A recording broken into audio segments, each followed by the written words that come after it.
Hello guys, I hope you all good in health. Okay, we have to start today lesson or lecture about enzymes. आज हम बात करेंगे about models or hypothesis.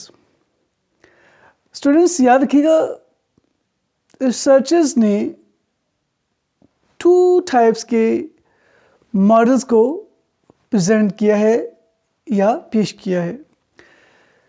Exam के हवाले से ये short question में मैक्सिमम चांस होते हैं इसके। Differentiate between log and key model और इंड्यूस फिट मॉडल, या जनरली कहा जाता है एक्सप्लेन द मॉडल्स अबाउट और हाइपोथेसिस अबाउट एंजाइम एक्शन। ये भी एंजाइम मैकेनिज्म के हवाले से 2 मॉडल्स हैं कि कैसे एंजाइम बिहेव करता है। फर्स्ट है लॉग एंड की मॉडल। जैसा कि आपको नाम से क्लियर है, लॉग एंड की मॉडल, जैसे एक लॉक होता है और एक की होती है, चाबी होती है। स्पेसिफिक जो चाबी या की होती है वो लॉक को खोलने के लिए होती है, यानी लॉक और की आपस में क्या होते हैं, कंप्लीमेंट या टेम्पलेट कह लें, कंपल्सरी कह लें। Just like that each and every enzyme is specific for specific substrate. अब हम स्टार्ट करते हैं। अकॉर्डिंग टू, आपने इसमें 2 पॉइंट्स बताने हैं। According to lock and key model, और ये जो लॉक एंड की मॉडल था that was presented by ML Fisher, I think, ठीक है। ये प्रेजेंट किया था एमएल फिशर ने। एमएल फिशर, डेट्स एग्जाम में नहीं आती, आप देख लीजिएगा। Lock and key model presented by ML Fisher. अब आप बताओगे according to this model ML Fisher, enzyme has active site and active site is a rigid structure. यानी आपने बताना है अकॉर्डिंग टू एमएल फिशर, उसने ये बात बताई कि एक ऐसा ग्रुप है एंजाइम्स का जो कि जिनकी एक्टिव साइट क्या होती है, rigid, mean template, specific. Therefore, according to log and key model, each enzyme is specific for specific substrate. And I believe कि ऐसे enzymes हैं। हालांकि ये इस आइडिया को या हाइपोथेसिस को ज़्यादा सपोर्ट नहीं किएगा, बट आई थिंक सो कि ऐसे enzymes हैं जो स्पेसिफिक हैं। Therefore, आपको ये बात क्लियर होगी कि according to log and key model, the active site is a rigid structure। जब तक स्पेसिफिक सबस्टेट, स्पेसिफिक शेप का सबस्टेट यहाँ पर बाइंड नहीं करता, उस वक्त तक एंजाइम कैटालाइज नहीं करेगा प्रोसेस को, या कैटालिसिस, या जो एक्टिव साइट है उसकी एक साइट बताई थी आपको मैंने, दैट इज़ कैटालिटिक साइट, वो एक्टिवेट नहीं होगी। ओके, यहाँ आप देख सकते हैं ये स्पेसिफिक है, फिट होगा और ये एंजाइम एक्शन में आएगा and the process will continue. अब नेक्स्ट है, एक और बात ऐड कीजिएगा कि according to lock and key model, इसमें जो देखिए हम चाबी को, की को लॉक के पास लेके जाते हैं ना, तो सबस्ट्रेट जो है वो की होती है और जो एंजाइम होता है वो act as a lock, right. Induce fit model, जैसे कि नाम से clear, induce mean change, mold. According to induced fit model, this was presented by Daniel Koshland। ये प्रेजेंट किया था Daniel Koshland ने। Daniel Koshland। This induced fit model presented by Daniel Koshland। According to Daniel Koshland, या according to induced fit model, active site is not a rigid structure। Mean ये जो active site है ये rigid structure नहीं है। It's mean according to this concept the enzymes have flexibility, इनमें लचक होती है, they are flexible, mean they can bind the substrate other than the genuine. जैसे कि आप यहाँ देख सकते हैं, अगर ज़रा सी माइनर सी शेप में चेंज आती है तो ये सबस्ट्रेट यहाँ पर आके बाइंड करेगा और ये जो एक्टिव साइट है ये मोल्ड हो जाएगी, उसको अलाउ करेगी वो फिट हो जाए, और जो प्रोसेस है that will more efficient. This is called induced fit model. Okay, I hope you got this concept presented by Daniel Koshland. और यहाँ पे होती है एक्टिव साइट में फ्लेक्सिबिलिटी होती है। Okay students, guys, hope you are getting all these concepts. Okay, now our next topic here, जैसे कि मैंने प्रीवियस लेक्चर में बताया, हम इसको आज डिटेल में देखते हैं और ये भी शॉर्ट में आ सकता है। वैसे 8 मार्क्स का लॉन्ग में भी बन सकता है कि एक्सप्लेन या discuss the factors affecting rate of reaction, ये भी पॉसिबिलिटी है, बट ज़्यादा चांस होते हैं इसमें शॉर्ट के। एंजाइम कंसंट्रेशन के बारे में पूछ सकते हैं, सबस्ट्रेट कंसंट्रेशन कैसे इफेक्ट करती है रेट ऑफ एंजाइम एक्शन पे, ये पूछा जा सकता है, टेम्परेचर कैसे इफेक्ट होता है, और पीएच, ये 4 फैक्टर्स हैं। हम इनको स्टेप बाय स्टेप देखते हैं, उनकी डायग्राम्स भी मैं ग्राफ से आपको समझाऊंगा सारा। ओके राइट, 4 फैक्टर्स हैं जो कि एंजाइम की केमिस्ट्री को चेंज कर सकते हैं। जब एंजाइम की केमिस्ट्री चेंज होगी तो एंजाइम का फंक्शन ऑटोमेटिकली क्या होगा, अल्टर हो जाएगा। तो फर्स्ट है enzyme concentration. It's very simple. Enzyme concentration का ये देखिएगा ग्राफ, एक्स एक्सिस पे आप क्या लोगे, एंजाइम कंसंट्रेशन लोगे आप, और यहाँ पे वाई एक्सिस पे आप लेंगे रेट ऑफ रिएक्शन। स्टूडेंट्स याद रखिएगा, यहाँ पर आपने एंजाइम जो है वो लेने हैं अनलिमिटेड तो नहीं कहोगे, यहाँ पे सोचिएगा एक चीज़, अनलिमिटेड लोगे टू सम हाउ। क्योंकि हमने बात करनी है एंजाइम कंसंट्रेशन की, तो हम इसको बढ़ाएंगे, ये हम बढ़ाएंगे, जबकि हम यहाँ पे याद रखिएगा सबस्ट्रेट लेंगे अनलिमिटेड, सबस्ट्रेट यहाँ अनलिमिटेड लेंगे और एंजाइम यहाँ हम आहिस्ता आहिस्ता बढ़ाएंगे। ओके, एक कोई भी रिएक्शन स्टार्ट होता है, हमारे पास स्टार्ट में एंजाइम थोड़े हैं, लेट्स सपोज हमारे पास 200 एंजाइम्स हैं और सबस्ट्रेट हमारे पास 1000 मॉलिक्यूल्स हैं। अब देखिए एंजाइम कंसंट्रेशन मीन थोड़े एंजाइम्स हैं, तो एंजाइम थोड़े हैं तो मतलब उनकी जो एक्टिव साइट्स हैं, पॉकेट्स हैं, वो भी थोड़ी हैं। तो जितने ज़्यादा एंजाइम्स होंगे उतनी उनकी पॉकेट का नंबर ज़्यादा होगा, एक्टिव साइट ज़्यादा होंगी, तो उतना सबस्ट्रेट आकर बाइंड करेगा और प्रोडक्ट में उसको कन्वर्ट करेगा।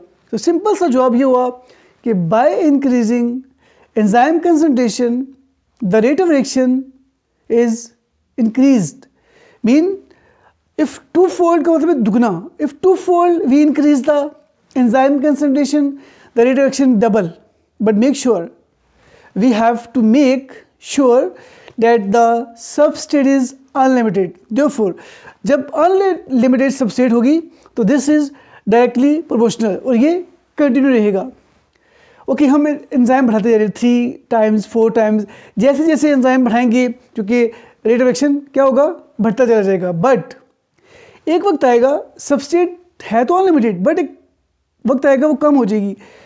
जब सबस्ट्रेट कम हो जाएगी देन आप ये रूल, ये वाला पॉइंट, इसको आप मज़ीद इसको फॉलो नहीं कर सकते। मीन एक टाइम आएगा कि रेट ऑफ रिएक्शन कांस्टेंट हो जाएगा। क्यों? हमारे पास जो सबस्ट्रेट है नाउ नॉट अनलिमिटेड। ओके जी, तो आपने देखा कि कैसे एंजाइम कंसंट्रेशन जो है वो रेट ऑफ रिएक्शन पर अफेक्ट करती है। सेकंड पॉइंट है सबस्ट्रेट कंसंट्रेशन। इसको सिंपल ही हम समझेंगे, एक हम सबस्ट्रेट लेंगे ए और एक लेंगे बी। अच्छा, यहाँ पे मैं ज़रा इसको समझाता हूँ, आप देखिए साथ। सबस्ट्रेट कंसंट्रेशन आप ग्राफ से देखते हो कि डिफरेंट सबस्ट्रेट, इसका जवाब एक ही लाइन में है कि at different substrate concentration the rate of reaction is different. अब यहाँ देखिएगा ये रेट ऑफ रिएक्शन ज़्यादा है, ये सबस्ट्रेट ए है, ये आप कह लें 20 मॉलिक्यूल्स हैं, और ये आप कह लें 10 मॉलिक्यूल्स हैं, ठीक है। जब 10 मॉलिक्यूल सबस्ट्रेट के होंगे तो रेट ऑफ रिएक्शन थोड़ा होगा, जब 20 होंगे तो रेट ऑफ रिएक्शन ज़्यादा होगा। अभी हम इसको बढ़ाएंगे भी। अभी देखिएगा टाइम सेम है, मीन हमने दो प्रोसेस स्टार्ट किए 5 सेकंड के लिए, यहाँ पे टाइम्स आप रखोगे सेम, यानी 5 सेकंड के अंदर आपने रिएक्शन स्टार्ट किया, आपने एक रिएक्शन में 10 मॉलिक्यूल ऐड किए, थोड़ी क्वांटिटी ऐड की सबस्ट्रेट की और एक में ज़्यादा, तो उस 5 सेकंड में आपके सामने ये देखिएगा ये रेट ऑफ रिएक्शन जो है वो शो होगा। यहाँ पे मैक्सिमम ये शो हो रहा है, यहाँ मैक्सिमम ये शो हो रहा है। ये जो पॉइंट्स हैं, दीज पॉइंट्स, ये है मैक्सिमम रेट ऑफ रिएक्शन। अब क्या वजह है, आपको एक लाइन में बता दिया, at different concentration the rate of reaction is different. अच्छा एक बात नोट करनी है, हमारे पास यहाँ पर जो है एंजाइम्स वो हैं अनलिमिटेड है, यहाँ पर एंजाइम्स अनलिमिटेड हैं। लेट्स सपोज अनलिमिटेड से मतलब कह रहे सबस्ट्रेट से थोड़ा ज़्यादा है, यहाँ पे फर्ज कर लें 200 एंजाइम्स हैं हमारे पास, 200 एंजाइम्स हैं, बट ये देखिएगा एंजाइम बहुत ज़्यादा है, हमारे पास 10 मॉलिक्यूल और 20। जैसे हम दोनों सबसे डालेंगे ना तो हमारे पास 200 एंजाइम्स हैं, तो बहुत सारी पॉकेट जो है एक्टिव साइट्स फ्री हो जाएंगी, बट फ़ौरन जितनी ज़्यादा सबस्ट्रेट होंगी वो फ़ौरन जाके ऑक्यूपाई हो जाएंगी, क्योंकि एंजाइम्स की साइट्स अवेलेबल हैं। इसलिए यहाँ पर रेट ऑफ रिएक्शन ज़्यादा होगा और यहाँ पर सबसे थोड़ी है, जबकि एंजाइम बहुत ज़्यादा थी तो यहाँ रेट ऑफ रिएक्शन कम होगा।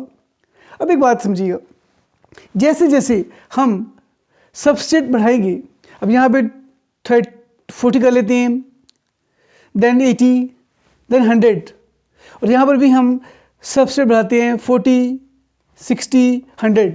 जैसे जैसे सबस्ट्रेट बढ़ाएंगे, देखिए एंजाइम्स हमारे पास 200 थे, तो जैसे ही उस लेवल तक एंजाइम के लेवल तक सबस्ट्रेट जाएगा, then no further reaction increase.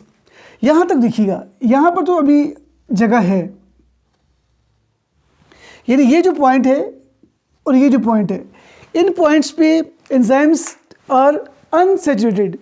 यहाँ तक जो एंजाइम्स है वो क्या हैं, अनसैचुरेटेड हैं। आप ऐड करते जा रहे हो सबस्ट्रेट और रिएक्शन जो है वो देखिएगा बढ़ता चला जा रहा है। देखिए यहाँ पर भी रिएक्शन, यहाँ पे मुझे बनाना चाहिएगा, ठीक है। देखिए यहाँ पर रिएक्शन बढ़ता चला जा रहा है, जैसे जैसे आप सबस्ट्रेट ऐड करते हो रिएक्शन बढ़ता चला जा रहा है। यहाँ पर भी आप सबस्ट्रेट ऐड करते जा रहे हो, रिएक्शन बढ़ता चला जा रहा है। बट यहाँ पर आकर और यहाँ पर आकर इन पॉइंट्स पे जो है वो रिएक्शन मज़ीद ऊपर नहीं जा रहा, बल्कि क्या हो रहा है, कांस्टेंट हो गया है। क्या वजह है, कांस्टेंट इसलिए हुआ, excuse me just a minute, तो कांस्टेंट क्यों हुआ आपने देखा, क्योंकि एंजाइम्स की जो एक्टिव साइट्स हैं वो ऑक्यूपाई हो गई है। वो अक्सर मैं पढ़ाती हूँ, कहता हूँ कि टिकट आओ लाइन बनाओ, यानी बारी बारी इंतज़ार करना पड़ेगा। देखिएगा जैसे सबस्ट्रेट बढ़ाएंगे, एंजाइम जितने थे उनकी सारी जो साइट्स हैं वो ऑक्यूपाई हैं। जब तक वो सबस्ट्रेट कन्वर्ट नहीं होगा प्रोडक्ट में, तो नया सबस्ट्रेट बाइंड नहीं करेगा। इसी तरीके से यहाँ पर भी जो सारी एक्टिव साइट्स हैं, जब तक वो अनऑक्यूपाई नहीं होंगी तो नया सबस्ट्रेट बाइंड नहीं करेगा। Therefore as we increase the substrate, each new molecule has to wait, उसे अपनी बारी का इंतज़ार करना पड़ेगा। तो देयरफॉर सिंपली वो जो स्टार्ट में बताया कि at different rate of a different substrate concentration the rate of reaction is different. Okay, now third about the temperature. Okay, it's very simple to understand how temperature affect the rate of reaction. Okay, हम इसको 4 steps में देखेंगे temperature को। Diagram मैंने यहाँ पे नहीं बनाई टेम्परेचर की, वो मैं यहाँ पे शो करता हूँ। इसको मैं रब करके यहाँ पर मैं टेम्परेचर का जो है वो शो कर देता हूँ। देखिएगा about temperature,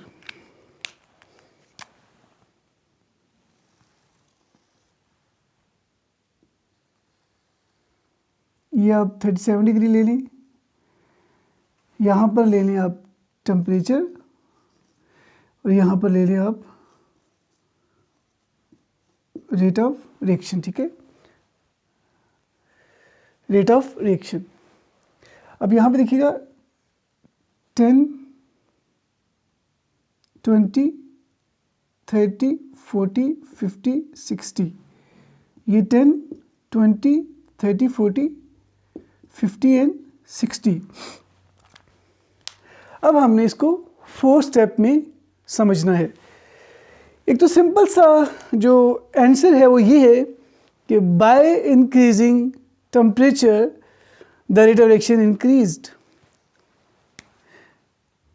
mean by increasing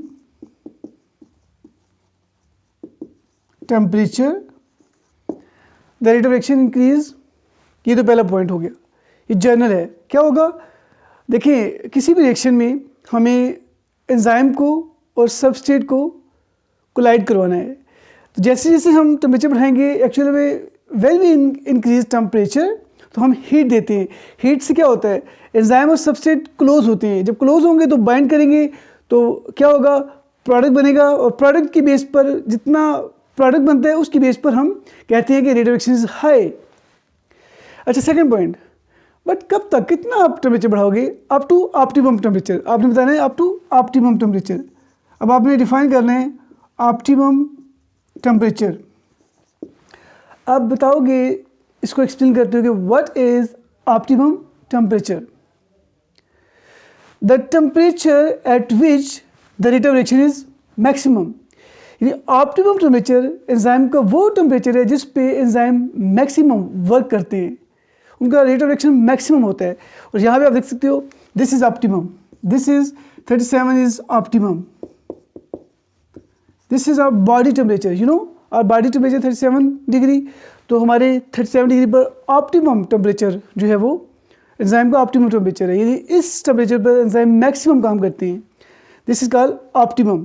अब क्या होगा, when we increase temperature above optimum, जब ऑप्टिमम से टेम्परेचर बढ़ेगा तो क्या होगा, यू नो एंजाइम्स और सबस्ट्रेट किससे बने हैं, एटम से। तो when we increase more heat this is the more powerful collision, violent collision. तो एंजाइम और सबस्ट्रेट आपस में जोर जोर से टकराएंगे। जब जोर जोर से कोल्यूशन करेंगे तो their atoms vibrate, their structure denature. Not only the enzyme structure denature but as well as substrate structure denature। तो जैसे ही टेम्परेचर ऑप्टिमम से अबव होगा, रिएक्शन डिक्लाइन होगा and will stop automatically because of the denaturation of enzyme. ये हो गया। अब third point है, यहाँ पे मैंने बता दिया है above temperature, above optimum temperature होगा। तो अब है low temperature. Low temperature, when we decrease temperature, तो make sure when we decrease temperature the enzymes not denature, this slow down. तो जैसे टेम्परेचर याद रखिएगा स्लो करते हैं तो एंजाइम डीनेचर नहीं होते, स्लो डाउन हो जाते हैं, इनएक्टिव हो जाते हैं।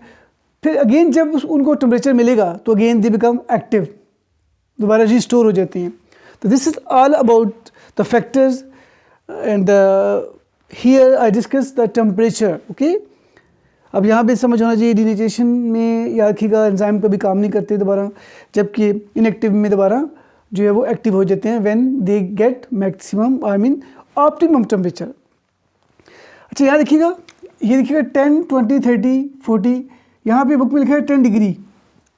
ये एक फार्मूला है, एक लॉ समझ ले कि each 10 degree rise in temperature the rate of reaction is double. ये श्योर है, 10 डिग्री बढ़ाएंगे तो टेम्परेचर रिएक्शन डबल हो जाएगा 20। बट आपने ये नहीं समझना कि हर 10 डिग्री टेम्परेचर बढ़ाने से रेट ऑफ रिएक्शन डबल होता है। फिर तो क्या होगा 10, 20, 30, 40, 50, तो फिर तो टेम्परेचर बढ़ता चला जाएगा। ऐसा नहीं है, आपने फिर बताना है yes, each 10 degree rise in temperature the rate of reaction double but up to optimum. Optimum के बाद 10 डिग्री वाला रूल आप अप्लाई नहीं करेंगे। अच्छा, ये हो गया। अब जैसे देखें ऑप्टिमम से अबव होगा, ये देखिएगा डीनेचुरेशन स्टार्ट हो जाएगी। लेकिन आपकी बुक में यहाँ पे कुछ बुक्स में मेंशन भी होगा, डॉट से शो किया गया फॉर इनऑर्गेनिक। ये हमारा तो ऑर्गेनिक सिस्टम है सारा, मीन उसमें तो ऑटोमेटिकली डिक्लाइन हो जाता है। लेकिन जो आउटसाइड द बॉडी जो रिएक्शंस होते हैं वहाँ इनऑर्गेनिक एनवायरनमेंट होता है। आप हीट देते हैं, जैसे जैसे हीट देंगे, जैसे जैसे टेम्परेचर बढ़ाएंगे, क्या होगा, rate of reaction will increase. ये याद रखिएगा। चलिए, I hope you got all this concepts up to here. Last point है बस 3-4 मिनट इस पर मज़ीद हम बात कर लेते हैं। गाइस ज़रूर अपने कमेंट्स दीजिएगा, अपना फीडबैक दीजिएगा, जो डायरेक्ट मेरे स्टूडेंट्स हैं वो भी, और जो वैसे भी टीचर्स या कोलीग्स या जो भी जिस लेवल के स्टूडेंट्स हैं, मुझे अच्छा लगेगा आपका फीडबैक। और definitely thank you so much. Advance में मैं आपको थैंक यू कहता हूँ जी।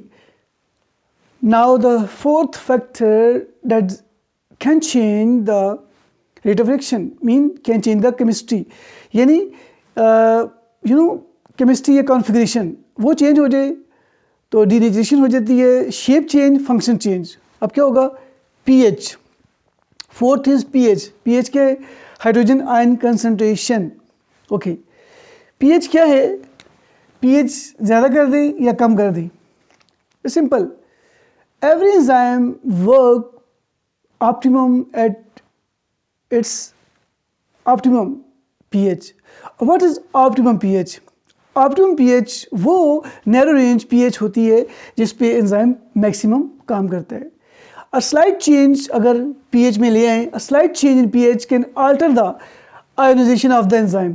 आपको पता है ये आयोनाइजेशन होती है, स्पेसिफिक बॉन्ड्स होते हैं, स्पेसिफिक सीक्वेंस होता है। तो माइनर पीएच चेंज से आयोनाइजेशन चेंज होगी, शेप चेंज होगी, फंक्शन चेंज।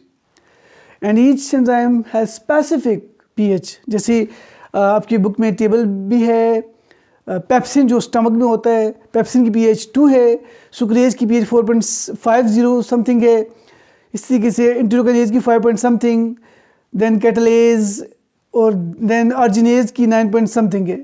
तो ये आप टेबल से देख लीजिएगा, वेरी इंपॉर्टेंट वो टेबल जो बुक में है, वो एमडी कैट के हवाले से बहुत इंपॉर्टेंट है। उसमें से एमसीक्यूज आता है कि choose the pH of the sucrase या the pH of the pepsin. तो वहाँ पे मेंशन है, यहाँ भी आप देख सकते हो कि जैसे ये 2 है। अब देखिए 2 एक मैक्सिमम पीएच है।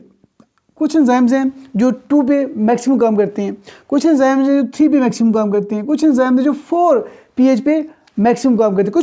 कुछ जो एंजाइम्स हैं उनकी रेंज है लाइक 3.4 है, या 1 to 3 भी है, 6 to 7 भी है, 5 to 6 भी है, but this is narrow range. अगर जिसकी 3 है पीएच, उसकी अगर 5 हो जाए तो डीनेचर हो जाएगा।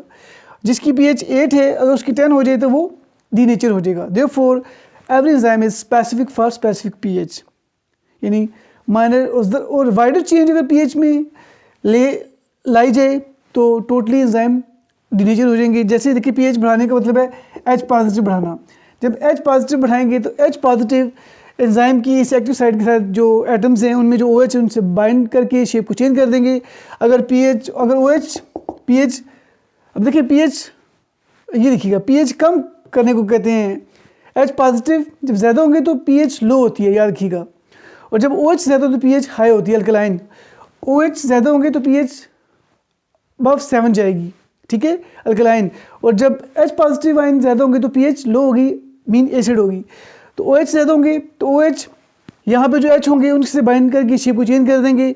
और यहाँ जो H पॉजिटिव हैं अगर वो ज़्यादा होंगे तो they more in concentration, they bind to the active site, उसकी शेप को चेंज कर देंगे। This is all about. I hope and I sure कि you students, you guys got all this concepts. अपना बहुत ख्याल रखिएगा और इसको अच्छी तरीके से समझिएगा। And take care, bye bye, see you, bye bye.